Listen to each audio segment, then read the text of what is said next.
பல சிரமங்களை நாம் சந்திக்கலாம், பல கஷ்டங்களை நாம் சந்திக்கலாம். வறுமையில் நாம் வாடினாலும் நம்முடைய நிம்மதி சீர்குலைந்து போகாமல் இருக்க வேண்டும் என்றால் இந்த விஷயத்தை ஒவ்வொரு இறை நம்பிக்கையாளர்களும் தங்களுடைய மனதிலே ஆழமாய் பதிய வைக்க வேண்டும். அல்லாஹ்வுடைய தூதருடைய வாழ்க்கையை நாம் கேள்விப்பட்டிருப்போம், எத்தனை செய்திகளில் நாம் படித்திருப்போம். பல மாதங்களாக நபிகள் நாயகத்தினுடைய வீட்டிலே அடுப்பெரிந்தது இல்லை. போர்க்களங்களில் பசியின் காரணமாக வயிற்றிலே கற்களை கட்டி சுற்றி கொண்டிருந்தார்கள். சதகாவுடைய பொருட்கள் என்பது நபிகள் நாயகத்திற்கு ஹராம். பேரிச்சம்பழங்கள் அல்லாஹ்வுடைய தூதருடைய பல நாள் உணவாக இருந்தது. இவ்வளவு ஏழ்மையில் நபிகளார் வாடிய போதும் அவர்களை போன்ற ஒரு நிம்மதியான வாழ்க்கையை உலகத்தில் எந்த ஒரு இறை நம்பிக்கையாளனும் வாழவே முடியாது என்ற அளவுக்கு ரசூலுல்லாஹ் நிம்மதியாக இருந்திருக்கிறார். எப்படி? இந்த உலகம் என்பது எனக்கான உலகம் அல்ல, இந்த உலகத்தில் நான் ஒரு வழிப்போக்கனை போன்று தான் வாழ வேண்டும். இந்த உலகம் என்பது எனக்கான சிறைச்சாலை தான், மறுமைதான் என்னுடைய வாழ்க்கை. அதை தன்னுடைய மனதிலே ஆழமாக பதிய வைத்திருந்தார்கள். இப்படித்தான் எல்லா இறை நம்பிக்கையாளர்களும் இருக்க வேண்டும். மறுமைதான் நமக்கான உலகம். வல் ஆகிரத்து கைரு வ அப்கா, மறுமைதான் சிறந்தது, மறுமைதான் நிலையான வாழ்க்கை என்பதை நம்முடைய மனதில் ஆழமாக பதிய வைத்து விட்டால் நம்மை போன்ற ஒரு நிம்மதியான வாழ்க்கையை உலகத்தில் இருக்கக்கூடிய கோடீஸ்வரர்களால் கூட வாழ முடியாது. அன்பிற்கும் பாசத்திற்கும் உரிய எல்லாம் அல்ல அல்லாஹ்வின் நல்லடியார்களே, அன்பு சகோதர சகோதரிகளே, அண்ட சராசரத்தை படைத்து அதை பாதுகாத்து பராமரித்து பரிபாலித்து கொண்டிருக்கும் படைப்பாளனாகிய அல்லாஹ்வுக்கே புகழ் அனைத்தும் குறித்தாகட்டுமாக. அவனுடைய அன்பும் அருளும் கருணையும் காதலும் நம்மவர் அனைவரின் மீதும் நம்முடைய குடும்பத்தார், உற்றார், உறவினர்கள், நண்பர்கள், ஒட்டுமொத்த இறை நம்பிக்கையாளர்கள் மீதும் எல்லா நேரங்களிலும் எல்லா நிலைகளிலும் பொழியப்பட வேண்டும் என்ற பிரார்த்தனையோடு என்னுடைய உரையை நான் ஆரம்பம் செய்கின்றேன். அன்பார்ந்த அல்லாஹ்வின் நல்லடியார்களே, இந்த உலகத்தில் வாழக்கூடிய ஒவ்வொரு மனிதனும் தன்னுடைய அன்றாட வாழ்க்கையில் ஏராளமான இலக்குகள், நோக்கங்களை வைத்து பயணித்துக் கொண்டு இருக்கிறான். எந்த ஒரு நோக்கத்தை நாம் எடுத்துக்கொண்டாலும் அதனுடைய பின்னணியில் பொருளாதாரத்தை சம்பாதிப்பதாகத்தான் இருக்கும். உதாரணமாக, ஒருவன் அதிகமான படிப்பை நான் படிக்க வேண்டும், படித்து ஒரு பெரிய ஆளாக ஆக வேண்டும் என்பதை தன்னுடைய இலக்காக வைத்து பயணிப்பான் என்றால் எதற்காக படிக்க வேண்டும் என்று ஆசைப்படுகிறான்? நன்கு படித்தால் நல்ல வேலை கிடைக்கும், நல்ல வேலை கிடைத்தால் அதிகமான பொருளாதாரத்தை நாம் சம்பாதிக்கலாம் என்று செல்வத்தை ஒரு நோக்கமாக வைத்துத்தான் அதிகமாக படிக்க வேண்டும் என்று எண்ணுகிறான். இப்படி எந்த ஒரு காரியத்தை நீங்கள் எடுத்துக்கொண்டாலும் அதனுடைய பின்னணியில் பொருளாதாரத்தை திரட்டுவதாகத்தான் வந்து நிற்கும். ஏன், எதற்காக மனிதர்கள் பொருளாதாரத்தை திரட்டுவதற்கு இவ்வளவு ஆர்வப்படுகிறார்கள்? வேலைக்கு போனாலும் அங்க அதிகமா சம்பாதிக்கணும் என்பதுதான் நோக்கமா இருக்கும். எந்த வேலையில அதிகமான பொருளாதாரம் நமக்கு கிடைக்குதோ அந்த வேலையை நோக்கி தேடி போவாங்க. இப்படி ஒவ்வொரு நாளும் மனிதன் காலையிலிருந்து இரவில் கண் மூடுகின்ற வரை உழைக்கிறான் என்றால் பொருளாதாரத்துக்காகத்தான் இவ்வளவு உழைப்புகள். இந்த அளவிற்கு பொருளாதாரத்திற்கு முக்கியத்துவம் கொடுப்பதற்கான காரணம் என்னவென்று சொன்னால், மனிதனுடைய சிந்தனை எப்படி அமைந்திருக்கிறது? பொருளாதாரம் இருந்தால் போதும், செல்வம் இருந்தால் போதும், இந்த உலகத்தில் நாம் நிம்மதியாய் வாழ்ந்து விடலாம் என்று நிம்மதியை பொருளாதாரத்தின் மூலம் மனிதர்களாகிய நாம் தேடிக்கொண்டு இருக்கிறோம். அல்லாஹ் தன்னுடைய திருமறை குர்ஆனிலே இதை பற்றி சொல்லி காட்டும் பொழுது மனிதனுடைய சிந்தனையை பற்றி அல்லாஹ் சொல்றான். மனிதன் எப்படி சிந்திக்கிறான் தெரியுமா? யஹ்சபு அன்ன மாலஹு அஹ்லதாம், அதிகமான பொருளாதாரத்தை சம்பாதித்து விட்டால் போதும், இந்த உலகத்தில் மகிழ்ச்சியாய் நாம் வாழ்ந்து விடலாம், நிம்மதியாய் நாம் இருந்து விடலாம் என்று மனிதர்கள் சிந்திப்பதாக அல்லாஹ் சொல்லி காட்டுகிறான். காசு இருந்தா போதும், இந்த உலகத்திலேயே நிரந்தரமா நம்ம இருந்திடலாம், நிம்மதியாக நாம் வாழ்ந்து விடலாம் என்பது மனிதனுடைய சிந்தனையாகவே இருக்கிறது. அல்லாஹ் திருமறை குர்ஆனிலே சொல்லி காட்டுகிறான். அப்படித்தானே நம்முடைய வாழ்க்கை இருக்குது. பொருளாதாரம் இருந்து விட்டால் போதும், நமக்கு சந்தோஷமான ஒரு வாழ்க்கை கிடைச்சிடும், நிம்மதியான ஒரு வாழ்வு கிடைத்துவிடும் என்று நாம் நினைக்கிறோம்.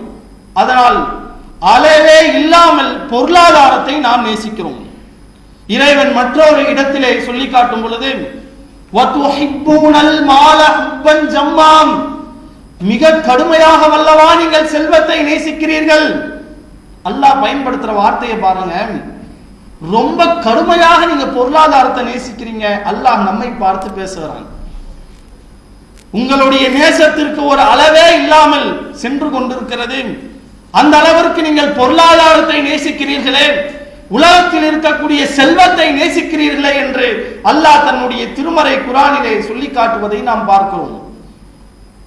எந்த ஒரு காரியத்தை எடுத்துக்கொண்டாலும் ஒரே மணி மைண்டட் தான். உதாரணத்திற்கு பெற்றோர்கள் தங்களுடைய பிள்ளைகளுக்கு மாப்பிள்ளை பார்க்க ஆரம்பிக்கிறாங்க. பெண் பிள்ளைகளுக்கு எப்படி மாப்பிள்ளையை தேடுவாங்க?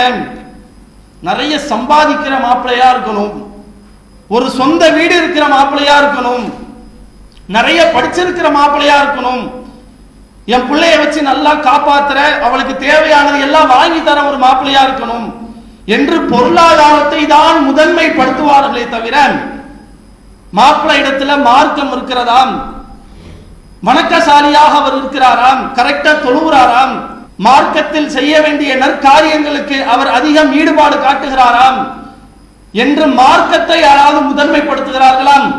இல்லை, பொருளாதாரத்தை தான் முதன்மைப்படுத்துவார்கள். காரணம், மனிதர்கள் பொருளாதாரத்தை மிக கடுமையாக நேசிக்கிறார்கள். மாப்பிள்ளை வெளிநாட்டில் வேலை பார்க்கிறவங்களா இருக்கணும். அதிகமான ஊர்களில் இது ஒரு வழக்கமாவே இருக்கு. வெளிநாட்டுக்கு போய் ஒரு வருஷம் அவங்க எதையாவது வேலை பார்த்துட்டு வந்தாதான் பொண்ணையே கொடுப்பாங்க. பெருக்கிற வேலையா இருந்தாலும் பிரச்சனை கிடையாது, வெளிநாட்டுக்கு போயிட்டு வந்திருக்கணும். பயணம் பண்ணியிருக்காங்களா, சவுதிக்கு போயிருக்காங்களா, துபாய்க்கு போயிருக்காங்களா, உங்க பிள்ளைக்கு தான் நான் என் பொண்ணை கொடுப்பேன். இப்படித்தான் இன்றைய மக்களுடைய மனநிலை சென்று கொண்டிருக்கிறது. ஏன்? பொருளாதாரத்தில் தான் நிம்மதி, செல்வத்தில் தான் நிம்மதி இருக்கிறது என்ற ஒரு தவறான புரிதல் மனிதர்களுக்கு மத்தியில் இருக்கிறது. இளமை பருவத்தில் இருப்பார், பொருளாதாரம் இருக்காது, ஆனால் நிறைய ஆசைகள் இருக்கும். அப்படி வாழணும், இப்படி வாழணும், அங்க போகணும், இங்க போகணும், இப்படி நம்ம சந்தோஷமா வாழணும்னா நம்ம என்ன செய்யணும்? நமக்கு காசு வேணும். உள்ளூர்ல வேலை பார்ப்பாரு, அந்த அளவுக்கு பொருளாதாரம் கிடைக்காது. நம்ம வெளிநாட்டுக்கு போகலாம், அங்க போனா அதிகமான செல்வத்தை நாம் சம்பாதித்து விடலாம் என்ற நோக்கத்திலே வெளிநாட்டிற்கு செல்வார். தன்னுடைய வாழ்நாளில் முக்கால்வாசி காலங்களை வெளிநாட்டிலே செலவழிப்பார். 20 வருஷம் 30 வருஷம் நல்லா உழைச்சி அதிகமான பொருளாதாரத்தை சம்பாதிச்சிருவார். அதுல மாற்று கருத்து இல்லை, கை நிறைய காசு இருக்கும். ஆனால் அந்த வெளிநாட்டிலே அவர் வாழும் பொழுது எவ்வளவு சிரமங்களை சந்தித்திருப்பார்.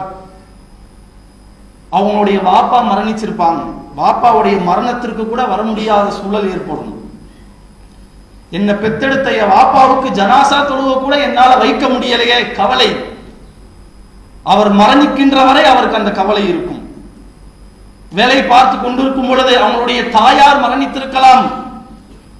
என்னுடைய தாயாரின் மரண தருவாயில் கூட அவரோடு என்னால் இருக்க முடியவில்லையே, கவலை இருக்கும். கை நிறைய காசு இருக்கு, ஆனால் நிம்மதி இருக்கிறதா? தன்னுடைய தாய் நாட்டுக்கு திரும்ப வருவாங்க, கையில இருக்கிற காசை வச்சு சந்தோஷமா வாழலாம்னு நினைப்பாங்க. ஆனால் அவர் நினைத்ததை போன்று வாழ்வதற்கு ஆற்றல் அவரிடத்துல இருக்காது, திடகாத்திரம் இருக்காது, வயசாகி போயிருக்கும். ஒரு சின்ன ஸ்வீட்டு சாப்பிடலாம் நினைச்சா கூட உங்களுக்கு சுகர் இருக்கு, சாப்பிடக்கூடாதுன்றவாங்க. என்னடா இது கொடுமை. ஒரு காலத்துல நம்ம கிட்ட காசு இல்ல, நல்ல ஒரு திடகாத்திரமா இருந்தோம், ஆற்றல் இருந்தது, இளமை பருவம் இருந்தது. இப்பொழுது நம்மிடத்தில் அதிகமான பொருளாதாரம் இருக்கிறது, அதை வைத்து சந்தோஷமாக வாழ்வதற்கு நம்ம கிட்ட திடகாத்திரம் இல்லையே, ஆற்றல் இல்லையே, வலிமை இல்லையே, கவலைப்படுவார். நிம்மதி சீர் உடைஞ்சு போகும். இதிலிருந்து நமக்கு கிடைக்கக்கூடிய படிப்பினை என்ன? பொருளாதாரத்தில் தான் நிம்மதி இருக்கிறது என்று யாரெல்லாம் நினைப்பார்களோ அது மிகவும் தவறான சிந்தனை என்பதை நாம் விளங்கிக் கொள்ளலாம். இதற்கு ஒரு மிகப்பெரிய உதாரணம் யார் தெரியுமா? அல்லாஹ்வுடைய தூதர் ஸல்லல்லாஹு அலைஹி வஸல்லம் அவர்கள். அல்லாஹ்வுடைய தூதர் எந்த அளவிற்கு ஏழ்மையில் வாடி இருக்கிறார்கள் என்பதை எல்லாம் நாம் கேள்விப்பட்டிருப்போம். உதாரணத்திற்கு ஒரே ஒரு சம்பவத்தை நான் தெளிவுபடுத்துகிறேன். ஒரு நாள் உமர் இப்னுல் கத்தாப் ரலியல்லாஹு அன்ஹு அவர்கள் நபிகளாரை பார்ப்பதற்காக போறாங்க. அந்த நேரத்தில் அல்லாஹ்வுடைய தூதருடைய அறைக்குள் செல்லும் பொழுது அவங்களுடைய அறையை அப்படியே சுற்றி உற்று நோக்கு பார்க்கிறாங்க. ரசூலுல்லாஹ்வுடைய அறை எப்படி எல்லாம் இருக்கிறது என்பதை உமர் அவர்கள் பார்க்கிறார்கள். பார்த்த உடனே அவர்களுடைய கண்களில் இருந்து கண்ணீர் வடிகிறது. ரசூலுல்லாஹ்வுக்கு ஒண்ணுமே புரியல. வந்த உடனே அழுகுறாரு, என்ன காரணமா இருக்கும்? யப்னல் ஹத்தாப், ஹத்தாபுடைய புதல்வரே, மா யுபுகீக், உங்களை அழச் செய்தது எது? எதற்காக நீங்கள் கண்ணீர் வடிக்கிறீர்கள்? அல்லாஹ்வுடைய தூதர் உமர் இப்னுல் ஹத்தாப் ரலியல்லாஹு அன்ஹு அவங்க இடத்துல கேட்கிறாங்க. உடனே உமர் அவர்கள் அல்லாஹ்வுடைய தூதருக்கு பதில் அளிக்கிறாங்க.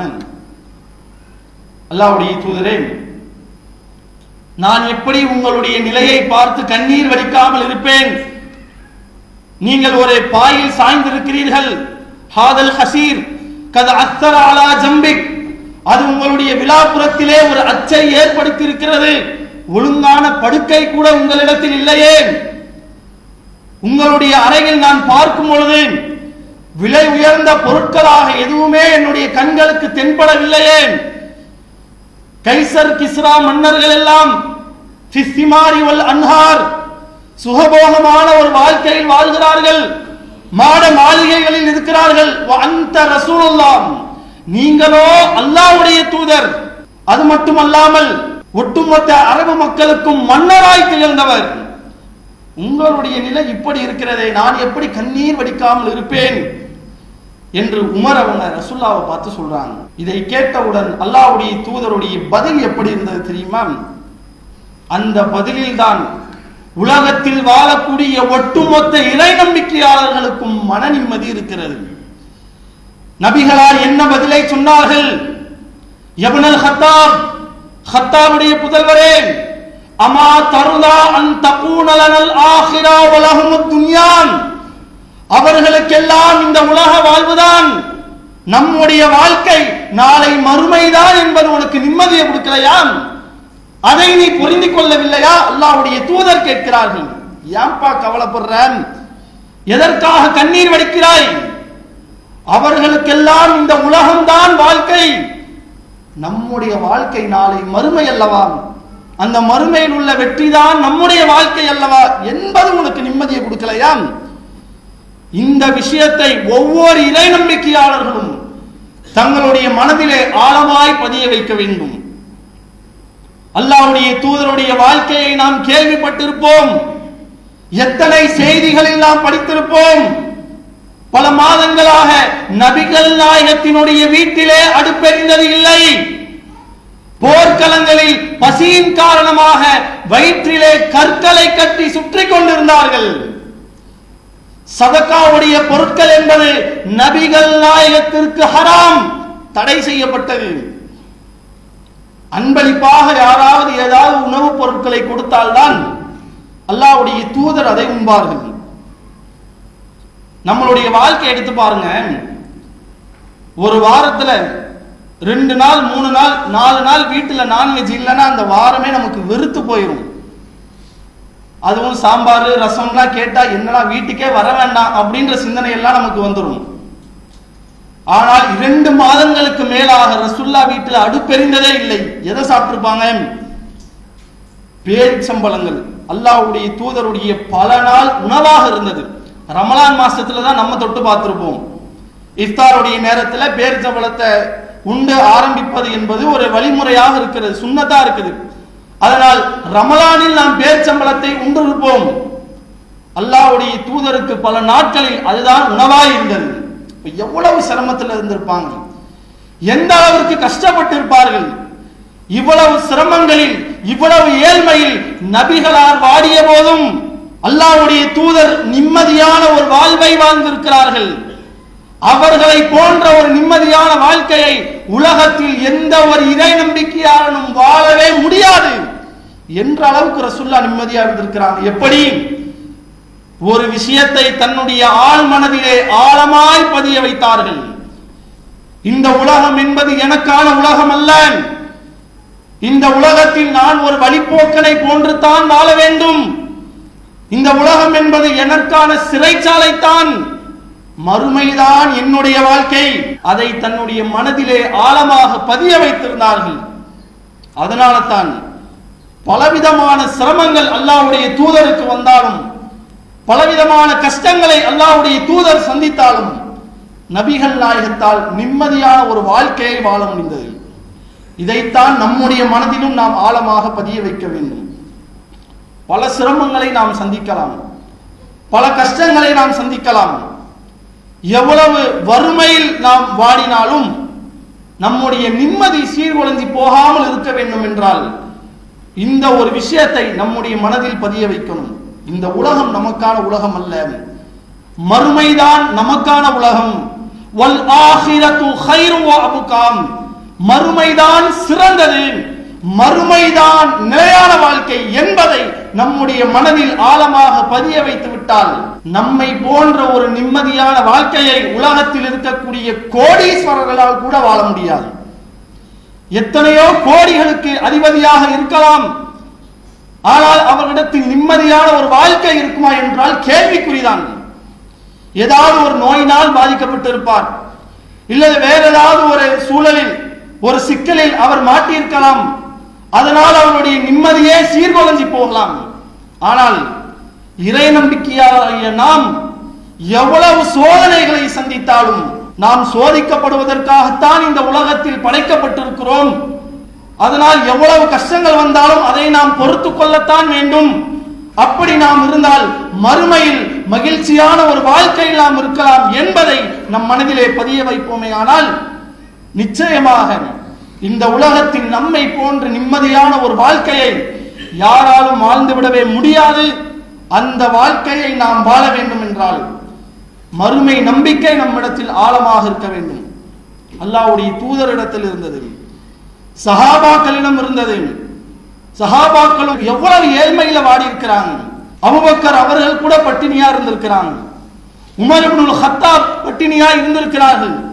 இப்படி சஹாபாக்கள் பசி பட்டினியால் வாடினாலும் அவர்களிடத்திலும் நிம்மதி இருந்ததற்கான காரணம் மறுமைதான் எங்களுக்குரிய வாழ்க்கை என்பதை அவர்கள் தங்களுடைய மனதிலே பதிய வைத்தார்கள். இப்படித்தான் எல்லா இறை நம்பிக்கையாளர்களும் இருக்க வேண்டும்.